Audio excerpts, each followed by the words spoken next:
definitely consider ourselves to be artists, obviously cake decorators, but more artists in using sugar as a medium to express ourselves. It's both. Yeah, It's not one or the other. You gotta, if you don't have the artistry, it's hard to be a cake decorator at the same time because you gotta have both. You know, you have two interpretations to make one big piece of work that you really enjoy and like. We're having a live cake challenge, and that means that they are in competition and they are working in a time constraint, and they have to follow the theme of hats. It is just a handful of people that are courageous enough to get up in front of an audience and show how fast they can decorate a cake and still make it look nice. The White Rose Cake Decorators show, this is our 32nd year. The challenge, this is the first year, so we're trying something new this time. hats is the theme. I don't know. I guess I like to know how things are made. So when I went to design it and everything, I thought it'd be kind of interesting to be able to see the stitching and things like that, which we had done. You know, what you use to make the hat. So we had the pin cushion, we had the spool thread, we had the thimble, things like that, you know, and the needles. I mean, you need all those things to sew a hat.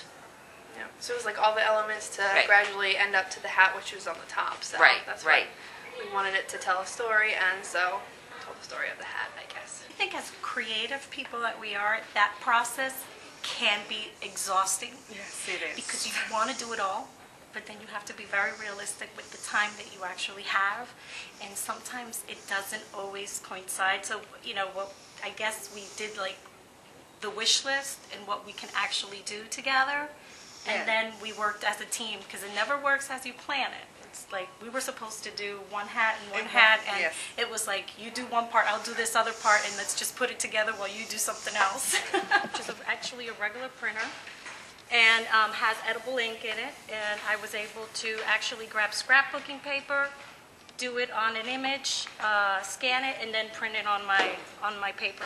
I needed a job, and I went to work at a bakery, and I actually got away from the bakery and had a little daughter and kind of tired of the bakery cakes and stuff like that, and I went into it and kind of took it from there and found Icy's, the organization that we're in here, and it kind of really just took off, and I learned a lot from them. I was got inspired because she was doing cakes, and me and her were friends, and I used to go over and help her do the dishes and stuff. So I know, start off like that, and I'd hurry up, get the dishes done, and then I'd be able to go help her with the cakes and stuff, and that's what really inspired me. And then she has, you know, told me, branch out on your own, you know, do some stuff you'd like to do, and now I'm addicted. It was more need in my case. I don't know in your case, but I was a fashion designer, and I did a change of career, and I went more to doing cakes because I needed an income, and I needed to be at home with the kids, so this definitely provided both of best worlds.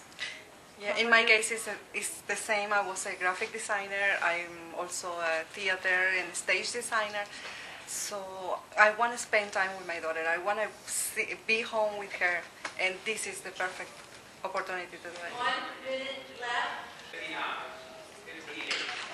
57.